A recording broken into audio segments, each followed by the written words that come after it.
Magandang umaga po sa inyo mga mamamayang. May bisita po tayo ngayon at magluluto siya ng dough ng siopaw. Siya ang gagawa. Tapos yung palaman na ginawa ko kahapon, sinave ko para yun ang gagamitin namin. Ito na ang mga ingredients. Ito na yung mga ingredients na gagawin natin dough ng siopaw. Isang pakete ng yeast, baking powder, Crisco, all vegetable shortening, and all-purpose flour, at yun lang, at saka tubig. At saka asukal. Asukal pala, nakalimutan. At dahil luto na yung palaman natin, so ang gagawin natin ngayon, paghalo-haluin natin tong mga sangkap para sa dough. So una, ang gagawin natin, kukuha tayo ng 2 cup ng tubig.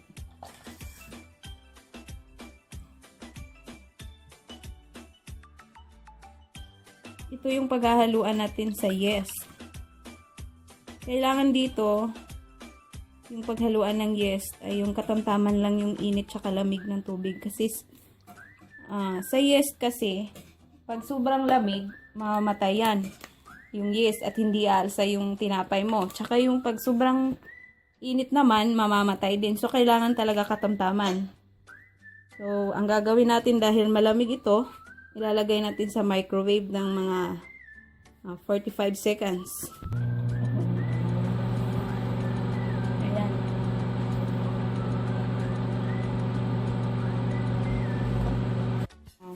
Nasa katamtamang lamig at init na yung tubig natin. So, ang ginagawa ko para talagang matansya ko, nilalagay ko yung kamay ko para alam ko kung okay na. Pag tingin mo na hindi ka na mapapaso sa init, yun, pwede na yan. So, gagawin natin, lagyan natin siya ng 2 kutsarang asukal. Ito nakakatulong din to para para mas lalong aalsa yung yeast mo. Asukal. Tapos, hahaluin mo para ma-dissolve yung asukal sa tubig. Ayan. Pagkatapos, ilagay mo yung yeast. Ayan. Isang pakete ng yeast. Pag wala kayong ganito, pwede rin yung mabibili yung nasa ganitong lalagyan, mga 1 kutsara. Ano mo ilagay. Yan, haluin hanggang sa ma-dissolve siya.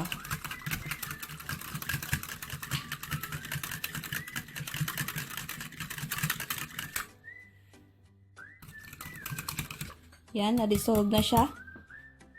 So, aantayin natin to hanggang aalsa yung yeast. So, makikita natin yan, maraming bubula yan sa itaas. Yan, pag marami ng bula, yan na yung palatandaan na pwede na siya. Ihalo natin sa harina. Mga 15 minutes. Aantayin natin. Yes. Ang gagawin natin ngayon, paghalo-haluin natin yung mga dry ingredients. So, una,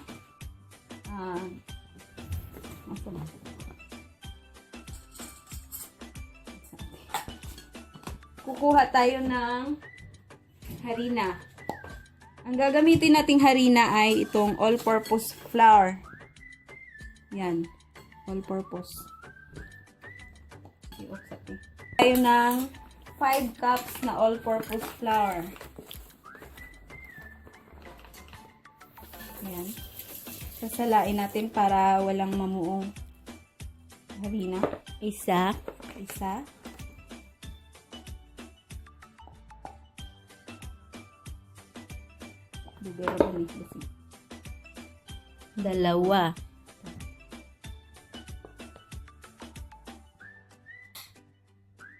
3.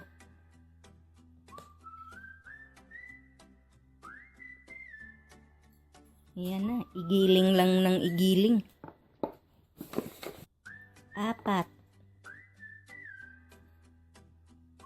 Yan, giling lang ng giling.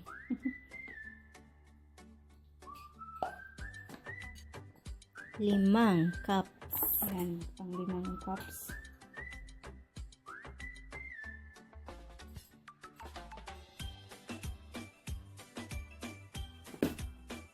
Sige. Ang isusunod natin ay 1/2 cup ng white sugar.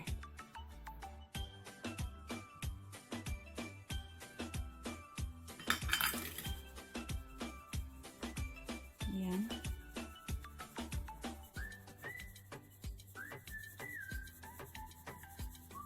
Sunod naman yung baking powder.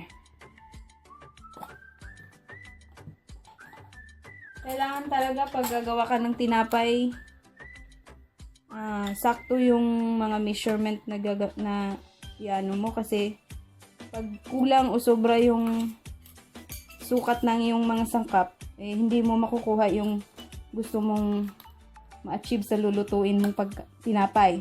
Iba kasi yung tinapay sa ulam kasi yung ulam matatansya mo lang pwede mo tikman. Itong tinapay, ito yung dough, ihilaw pa siya, hindi mo siya matitikman.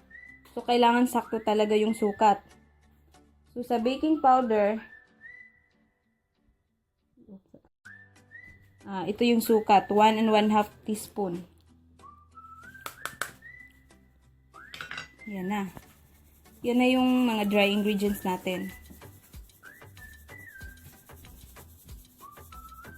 Haluin na natin tong mga ingredients. Paghahalo-haloin na ang mga ingredients. Yan, haluin ng maigi para pantay-pantay.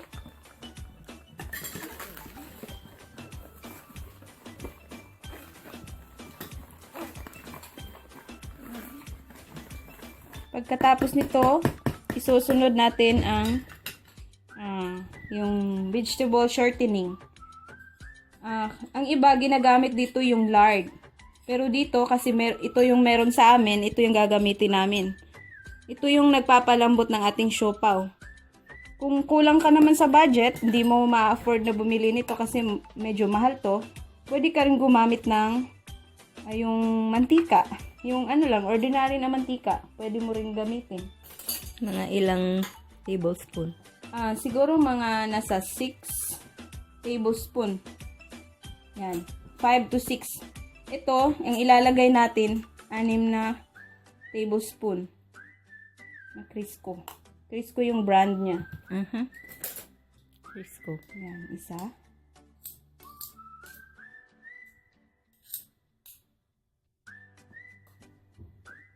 Super sarap. Dalawa.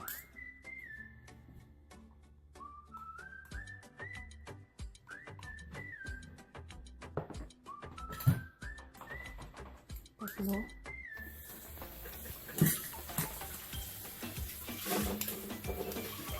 Apat.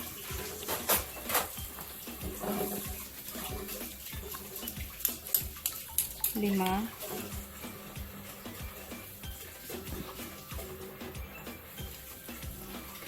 Anim.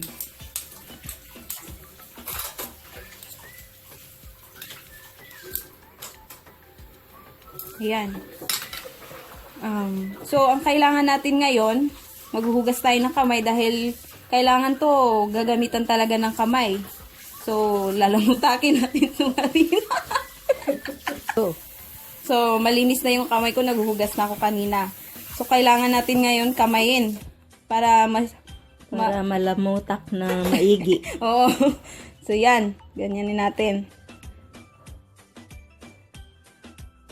Kasi mahirap pag hindi mo gamitan ng kamay, hindi mo siya Hindi mahahalo. pwedeng tinidor ang gamitin. Hindi. Hindi mo mahahalo ng mabuti sa harina. Kailangan talaga walang namumuo. Yung ano talaga, pinong-pino yung ano niya.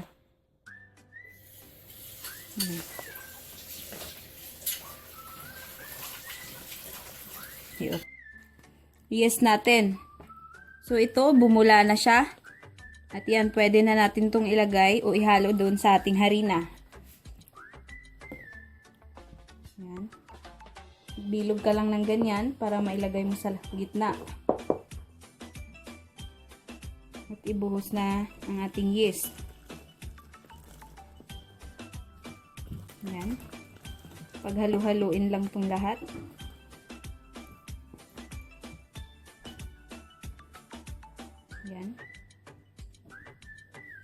Dahan-dahan nating hahaluin.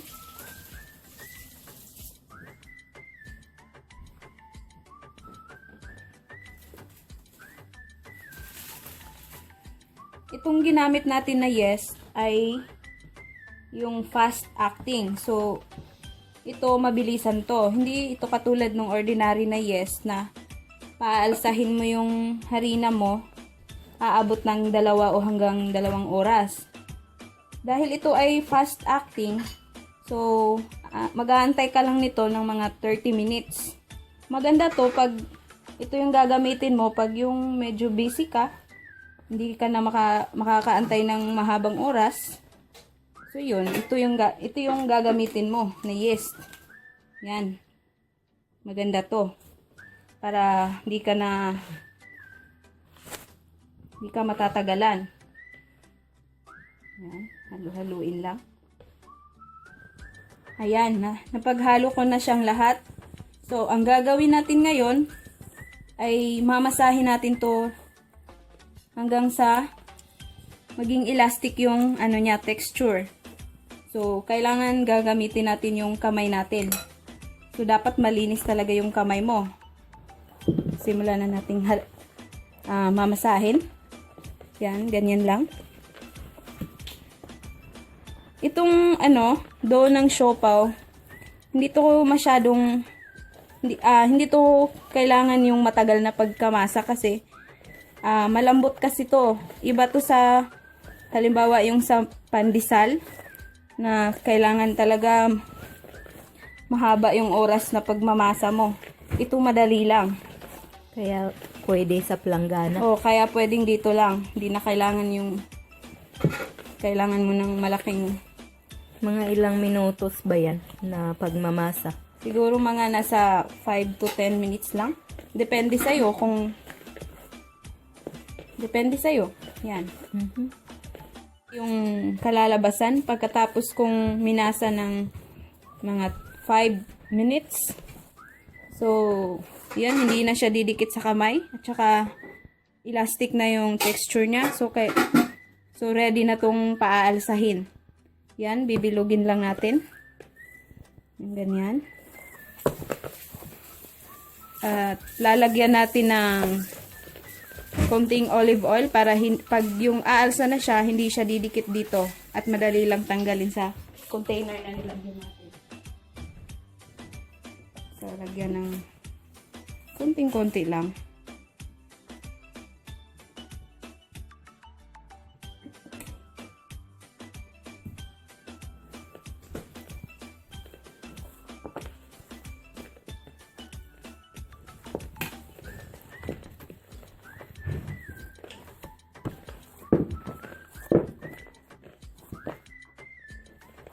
Yan. So, paalsahin natin to ng mga 30 minutes. So, yan. Babalikan natin to mamaya.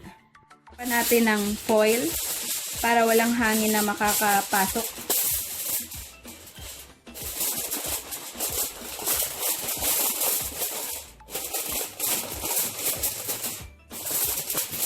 Kailangan sarado talaga.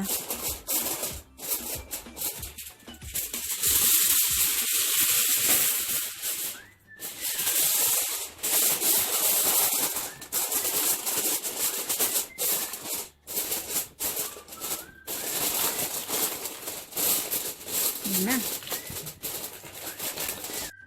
Ayan na mga mamamayang, ready na. Nakaalsa na ang ating harina sa siopaw. Yan. Susuntukin yung ganyan para maalis ang hangin. Kasi may hangin siya sa loob. Yan. Hihiwain ng ganyan sa gitna. Tapos, hihiwain para matansya mo yung size.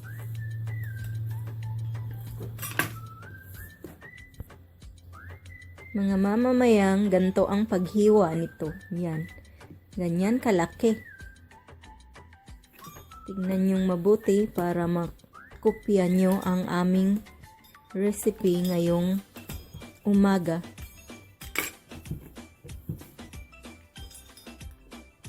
Ganyan lang ang paghiwa.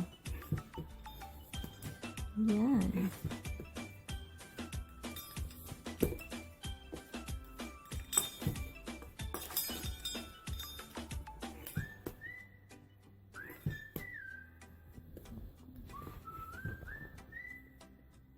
Ganyan lang kalaki mga mamamayang para magkasya ang palaman natin sa siopaw na niluto ko kagabi pala yun, hindi pala yun kahapon. Ayan na. Tada! Mga mamamayang, ito na po ang ating palaman na ginawa ko kagabi.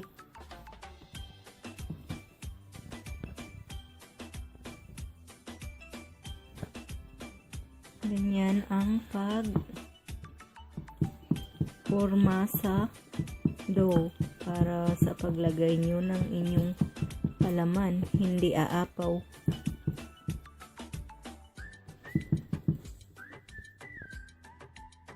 Tapos ilagay ang palaman sa gitna ng circle. Pagkatapos ay i-close na ganyan. Ganyan ang pagsara. Ganyan. Ganyan. Pabilog siya. Kasi hindi namin alam kung paano yung parang bawang ba yun. Yan. Yan.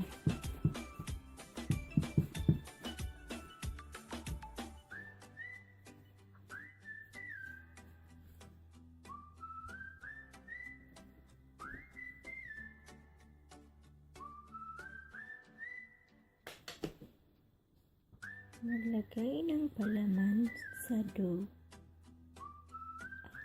Ikutin ng ganyan. Ganyan ang pagsara. Yan. Bilog na bilog. Yan. Ayan na mga mamamayang ang ating siopaw. Luto na siya. Tignan niyong maigi. Napakaganda, napakaputi, at napakabilog. Tingnan nyo. Ganyan lang ang paggawa ng siopaw. Perfect.